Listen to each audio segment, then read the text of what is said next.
Assalamualaikum warahmatullahi wabarakatuh. Halo teman-teman.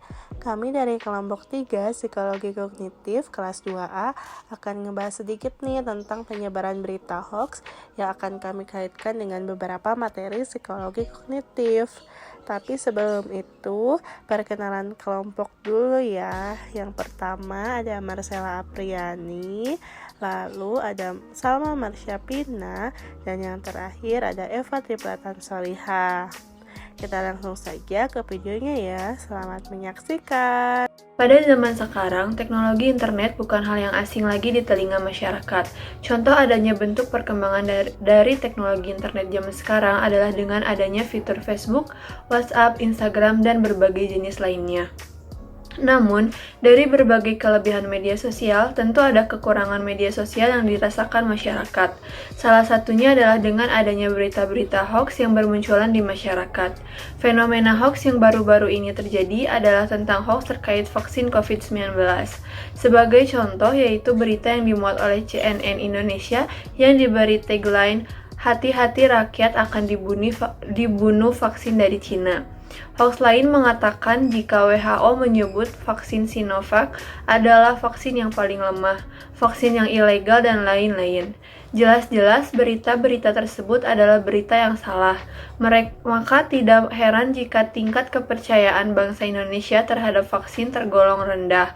Fenomena ini memperlihatkan bagaimana pengaruh hoax vaksin COVID-19 yang beredar di media sosial sangat buruk bagi kehidupan manusia.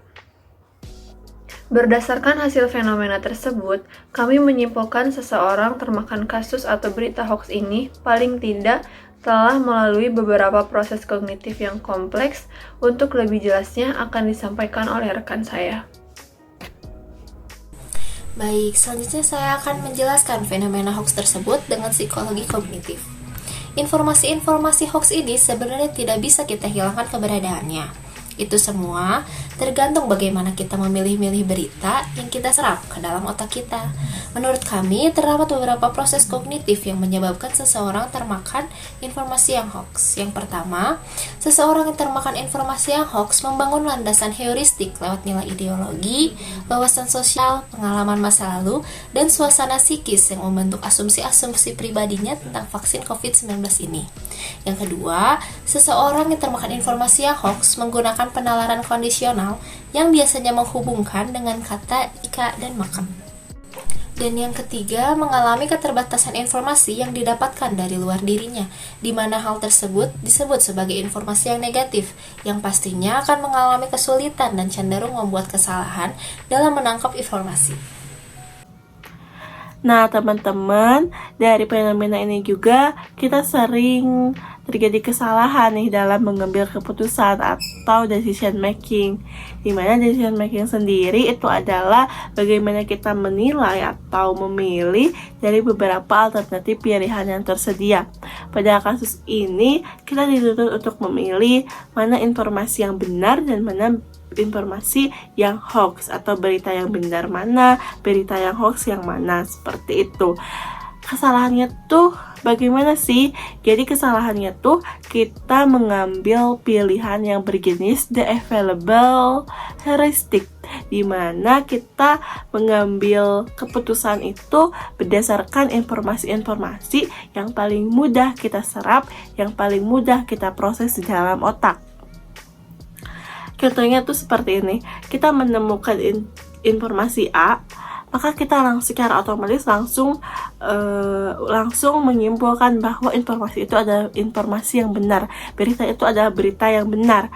Padahal itu keliru sekali ya teman-teman. Kita harus mencari informasi-informasi lain, riset-riset lain untuk akhirnya menyimpulkan bahwa berita itu adalah berita yang benar. Jadi tidak secara otomatis menemukan berita A kita menyimpulkan itu berita yang benar, tidak, tapi kita harus mencari informasi-informasi lain untuk akhirnya menyimpulkan bahwa berita itu adalah berita yang benar, seperti itu. Dan pengambilan keputusan ini adalah bagian akhir atau tahapan akhir dari kita berpikir secara logis. Maka ketika masyarakat kurang atau tidak memakai pikirannya secara logis dalam menganalisis sebuah berita, dalam menganalisis kevalidan sebuah berita, maka dapat kita simpulkan bahwa masyarakat itu terperangkap dalam pengambilan keputusan yang salah. Lalu tindakan selanjutnya apa sih? Tindakan selanjutnya adalah penyebaran. Ketika sudah menyebar, pembaca lainnya membaca tanpa meriset dulu bahwa berita itu adalah berita yang benar atau tidak, lalu disebarkan lagi, maka penyebaran itu akan semakin luas dan berita hoax pun akan dianggap sebagai berita yang benar. Jadi kita sebagai masyarakat yang baik dan benar seperti itu, kita harus pintar-pintar dalam memakai logika kita, pikiran kita untuk menilai berita itu adalah berita benar atau tidak, berita itu dapat dipercaya atau tidak, seperti itu. Oke, cukup sekian pembahasan yang kami sampaikan. Mohon maaf apabila ada kesalahan. Terima kasih teman-teman yang sudah menonton.